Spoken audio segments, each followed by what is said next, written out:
नमस्कार दोस्तों।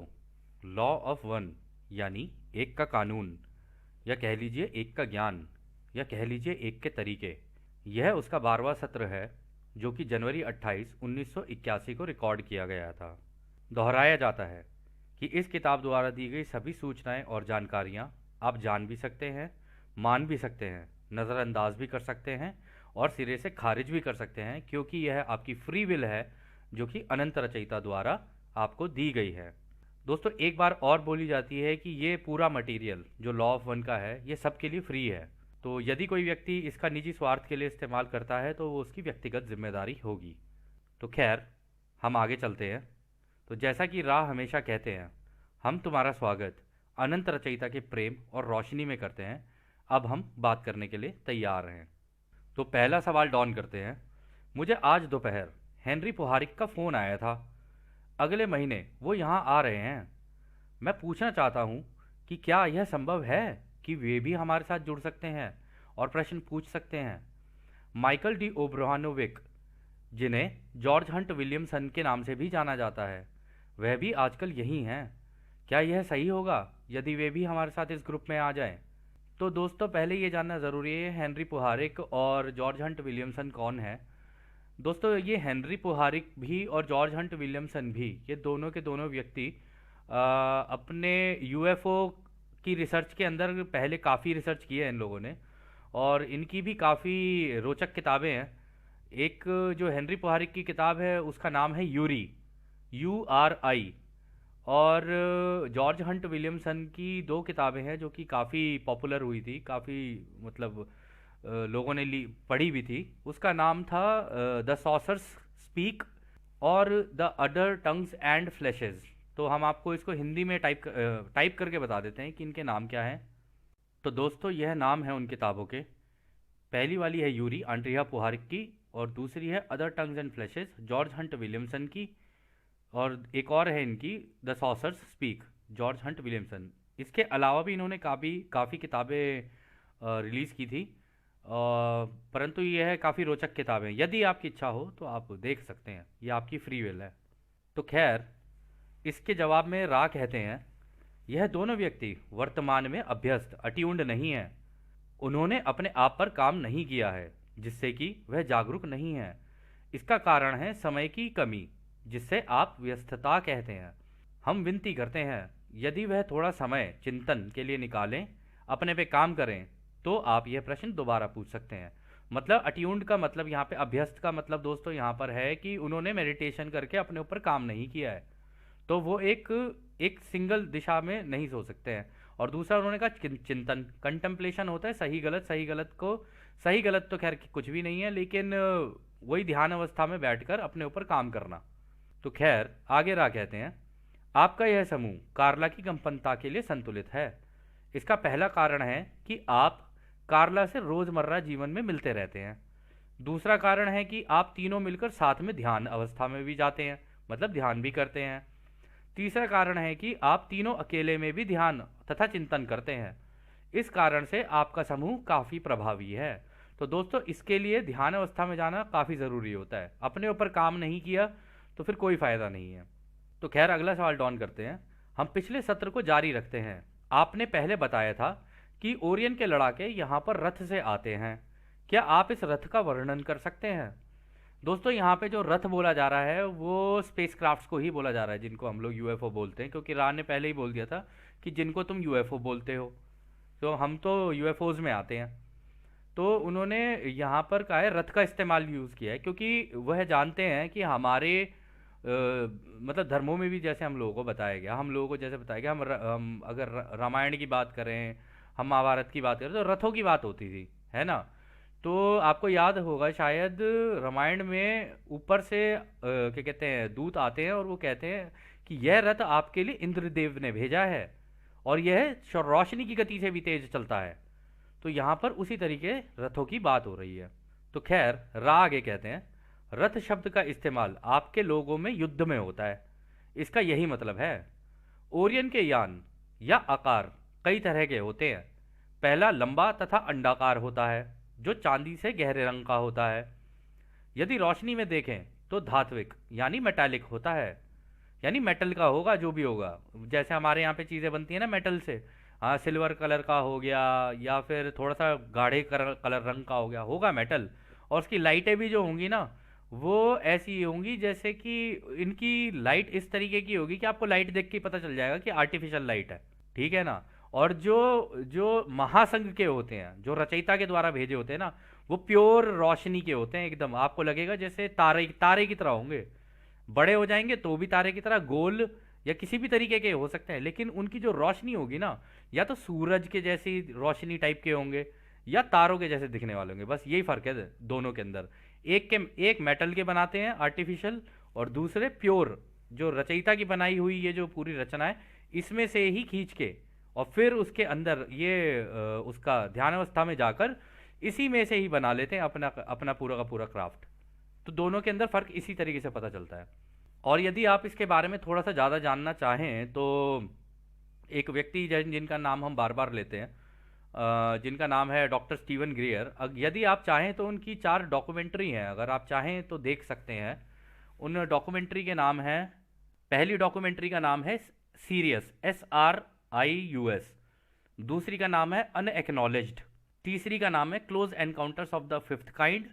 और चौथी का नाम है अबव टॉप सीक्रेट, जो कि अभी अभी रिलीज हुई थी। तो यह आपकी इच्छा है यदि आप इन्हें देखना चाहें या ना देखना चाहें। तो खैर आगे राह कहते हैं, यदि रोशनी में देखें तो धात्विक यानी मेटालिक होता है, देखने में मेटल जैसा होगा। फिर कहते हैं अंधेरे में देखने पर यह लाल या कुछ अलग आग की तरह दिखते हैं। अन्य यानों में पहला यान तश्तरी के आकार का होता है तथा छोटा होता है। इसका व्यास यानी डायमीटर लगभग 12 फीट होता है। दूसरी तरह का यान डिब्बे यानी बॉक्स की आकार का है, जिसका एक किनारा लगभग 40 फीट का होता है। तीसरे तरह का यान सोच द्वारा नियंत्रित यानी तंत्र, थॉट कंट्रोल मैकेनिज्म। तो ये सोच से बनते हैं, इनके ये भी सोच से बना सकते हैं, जैसा चाहें उसको वैसा रूप दे सकते हैं। तो उसका इस्तेमाल करके इच्छा अनुसार आकार लेने में भी सक्षम होता है। इस समूह में कई तरह की सभ्यताएं काम करती हैं। इनमें से कुछ सभ्यता अनंत बुद्धिमानिता का इस्तेमाल करके दूसरों से बेहतर कर सकते हैं। यह जानकारियां बहुत कम ही साझा की जाती हैं, इसलिए यान के आकार और रूप काफ़ी अलग अलग हो सकते हैं। तो अगला सवाल डॉन करते हैं, क्या ओरियन के लड़ाकों को यहाँ आने से रोकने के लिए परिषद यानी महासंघ के द्वारा किसी तरह के प्रयास किए जाते हैं? तो रा कहते हैं, किसी ग्रह को क्वारंटीन करने का हर संभव प्रयास किया जाता है। यानी कि दोस्तों आपको याद होगा, जैसे हमने कहा था ना, वो बाहर से एक लक्ष्मण रेखा सी बना दी जाती है, पूरे ग्रह को उससे कवर किया जाता है, जिसको हम वैसे तो हम ओजोन लेयर बोलते हैं, लेकिन वो पूरी रोशनी की बनी होती है, बाहर हमें दिखती नहीं है। और आपको हमने एक बार कहा भी था कि भाई सूरज जो है वो गर्मी नहीं देता है। सूरज क्या करता है, सूरज केवल रोशनी फेंकता है अपनी तरफ से। होता क्या है, हमने आपको 4 वो बताई थी, क्या कहते हैं, फील्ड बताई थी जो इस ग्रह के चारों ओर लगाई जाती हैं। वो है static magnetic field, electrostatic field, electromagnetic wave और रेजोनेटिंग इलेक्ट्रोमैग्नेटिक फील्ड। तो जब भी सूरज की रोशनी इस पे पड़ती है ना, तो उनके अंदर के जो कण कण होते हैं ना, वो आपस में घिसने लग जाते हैं। और जब वो घिसने लग जाते हैं तो उससे होती है गर्मी पैदा। यदि आप अपने हाथों को घिसे, आपने मान लीजिए कितने भी ठंडे पानी में हाथ डाले हो, अभी अगर आप अपने हाथों को घिसेंगे तो आप देखेंगे कि हाथ धीरे धीरे गर्म होना शुरू हो गए हैं। तो वो भी एक तरीके से आप यही कर रहे होते हैं। आपके हाथों के जो कंकड़ है ना, जो कण कण में जो कहते हैं ना भगवान, कि जब आप उनको घिसते हैं ना तो उससे ये गर्मी पैदा होती है। तो खैर आगे रहा कहते हैं कि हालांकि संरक्षकों यानी गार्जियंस के समूहों के द्वारा किसी भी स्तर पर गश्त लगाया जाए या कोई भी तरीका अपनाया जाए, तब भी वो सभी को क्वारंटीन भेजने से नहीं रोक सकते। यदि यह अनुरोध आकाश प्रेम में किया जाता है तो वह एक कानून की रजामंदी के अंदर आ सकता है। यदि अनुरोध नहीं किया जाता है तो नेट थोड़ा खिसक जाता है, तब इस नेट से भेदन यानी पेनिट्रेशन हो जाता है। तो दोस्तों इसमें होता क्या है कि लगता कानून का तो पालन हो रहा होता है यहाँ पे, क्योंकि फ्री विल है। फ्री विल मतलब इस ग्रह पे जितने भी लोग रहते हैं भैया, उनकी इच्छा है, ठीक है ना, वो अपनी जिंदगियां यहाँ जी रहे हैं, अपने अपने लेसन ले रहे हैं। पर और ये उसी वजह से लगाई जाती है कि भाई आप अपने लेसन ले सको आराम से, कोई बाहर का यहाँ पे आके वो गतिविधि ना करे। परंतु ये जितने भी वो होता है ना, ये पेट्रोलिंग, इसे इंग्लिश में पेट्रोलिंग बोलते हैं, गश्त लगाई जाती है ये। तो जब ये गश्त लगाई जाती है ना पूरे ग्रह पे, तो कहाँ से घुस जाए ना कुछ कह नहीं सकते। परंतु ये घुसने का भी एक तरीका होता है, जो आगे राह ने कहा है कि अनुरोध अगर कोई अंदर से कर दे तो ये तो बिल्कुल वही बात हुई कि भाई सीता बाहर निकल के चली गई, इस वजह से हुआ हरण। तो कहता है, और यही उल्टा भी लगता है कि जी अंदर ग्रह से कोई बुला ले तो भी आ सकते हैं ये, क्योंकि खिड़की खुल जाती है। इसमें एक चीज़ होती है खिड़की, वो खुल जाती है। जिसे इन्होंने कहा ना यहाँ पे कि जी नेट थोड़ा खिसक जाता है, तो खिड़की सी होती है, वो खुल जाती है। वो खुल जाती है, उस खिड़की में से आ सकते हैं, कोई भी आ सकता है, जो जिसको बुलाना चाहे वो उसको बुला सकता है, चाहे फिर वो ओरियन के हों या महासंघ के हों। तो अगला सवाल डॉन करते हैं, यह अनुरोध कौन करता है? तो रा कहते हैं, आपका सवाल अस्पष्ट है, कृपया दोबारा पूछिए। तो अगला सवाल डॉन कहते हैं, मैं यह समझने में असमर्थ हूं कि परिषद यानी कन्फेडरेशन यानी महासंघ कैसे ओरियन के रथ को क्वारंटीन के अंदर आने से रोकती है, उनकी क्या कार्यवाही होती है? तो रा कहते हैं, यह संपर्क प्रकाश रूप या प्रकाश के शरीर वाले लोगों के स्तर पर होता है, जो कि संरक्षकों गार्जियंस की कंपनता पर निर्भर करता है। यह कार्य वह संरक्षक करते हैं जिनके शरीर प्रकाश के बने होते हैं तथा वे अलग अलग कंपनता में कांप रहे होते हैं। यदि कोई इकाई यानी कोई व्यक्ति या कुछ भी पृथ्वी की ऊर्जा क्षेत्र के करीब आने की कोशिश करता है तो संरक्षक तुरंत ही उनके पास पहुंच जाते हैं तथा उनका स्वागत इस एक अनंत रचयिता की नाम पर करते हैं। फिर उन्हें प्रेम और प्रकाश में नहलाया जाता है और बताया जाता है कि इस ग्रह के लोगों की स्वतंत्र इच्छा का पालन करना आवश्यक है, क्योंकि यहाँ एक के कानून के शक्ति के द्वारा क्वारंटीन लगा रखी है। तो दोस्तों ये ऐसे होता है कि क्वारंटीन तो लगा रखी है, और जब कोई आएगा इसके अंदर तो उसको पहले इसी रोशनी के अंदर नहलाया जाता है और से पूछा जाता है कि तू अंदर घुस रहा है तो क्यों घुस रहा है और तेरा उद्देश्य क्या है। तो उसको अगर वो रचयिता की उससे आया होगा, मतलब रचयिता के बनाए हुए कानूनों का पालन करता है तो ठीक है, वरना उसके साथ फिर बहसबाजी हो जाती है। अब आप देखना क्या होता है। तो डॉन कहते हैं, यदि उन्होंने पकड़े जाने के बाद भी क्वारंटीन का पालन नहीं किया तो उनका क्या होता है? तो रा कहते हैं, पकड़े जाने के बाद भी यदि वह क्वारंटीन का पालन ना करें तो वैसा ही होगा जैसे कि एक ठोस ईंटों की दीवार पार करने पर होता है, यानी वह अंदर आने में असमर्थ होगा। तो दोस्तों ये कुछ इस तरीके से होता है, कोई बाहर से अगर अंदर आ जाए ना बिना बुलाए, यहां पर बात ये नहीं हो रही कि बुलाए या ना बुलाए, यहां पर हो रहा है बिना बुलाए। अगर कोई बिना बुलाए जबरदस्ती घुसने की कोशिश कर रहा है ना अगर अंदर, तो ये जो क्वारंटीन लगी होती है ना, इसमें बिल्कुल ऐसा होता है जैसे गाड़ी लेके कोई किसी दीवार के अंदर घुस गया हो, और गाड़ी लेके दीवार के अंदर घुसेगा तो मरेगा ही। तो ऐसा हो जाता है उसके साथ। तो खैर अगला सवाल डॉन कहते हैं, उसके बाद उस इकाई या व्यक्ति का या जो भी चीज है उसका क्या होता है? यदि वह ऐसा करता है तो उसके रथ का क्या होता है? तो रा कहते हैं, रचयिता का भी एक ही अस्तित्व होता है, यानी वो भी एक बीइंग होता है, वो भी एक, तो हम तुम्हारी तरह ही है, वो सारा कुछ उसी के दिमाग में ही बना हुआ है ये। वे लोग जो क्वारंटीन के सीमा तक पहुंचने में कामयाब होते हैं उनके कंपनता का स्तर ऐसा होता है कि वे जैसे ही रचयिता के प्रेम प्रकाश की जाली या कह लो नेट को देखते हैं तो उस जाली को पार करना या कानून को तोड़ना असंभव हो जाता है। इसलिए कुछ भी नहीं होता है, कोई प्रयास नहीं होता है, वहां कोई विरोध नहीं होता है। सिर्फ वही लोग इस क्वारंटीन को भेदने में कामयाब होते हैं जो इस ग्रह के चारों तरफ लगी क्वारंटीन के भीतर कोई खिड़की खोजने में कामयाब हो जाते हैं। इन खिड़कियों के द्वारा वे अंदर आ जाते हैं। ये खिड़कियां काफी दुर्लभ और अप्रत्याशित अनप्रिडिक्टेबल होती हैं। तो दोस्तों यहाँ पर जो बात हो रही है ना खिड़कियों की, कि एक अनप्रिडिक्टेबल होती है, मतलब पता नहीं कब खुल जाए। ये तब खुलती है जब धरती से कोई इन्हें बुलाए या धरती पे अफरा तफरी मच जाए, या किसी भी ग्रह पे अफरा तफरी मच जाए। हम धरती की ही बात क्यों करें, पूरे ब्रह्मांड की बात करते हैं। किसी भी ग्रह के लोगों की सोच अगर एक जगह नहीं चल रही है ना और उनके बीच में अफरा तफरी है तो ये खिड़कियां खुल जाती हैं फिर। तो खैर डॉन कहते हैं, क्या यह उसके लिए उत्तरदायी है जिसे हम यूएफओ फ्लैप्स कहते हैं, जब 1973 में बड़ी संख्या में यूएफओ दिखाए गए थे।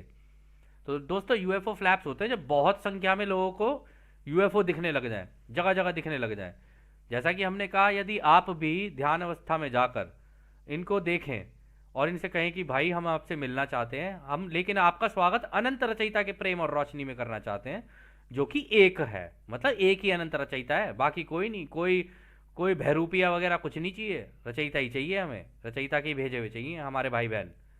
तो जब आप ऐसे करते हैं ना और अगर अपने आकाशों में देखना शुरू करते हैं ना तो आपको शायद ये दिख जाए, तारों की तरह चलते हुए दिखेंगे आपको ये।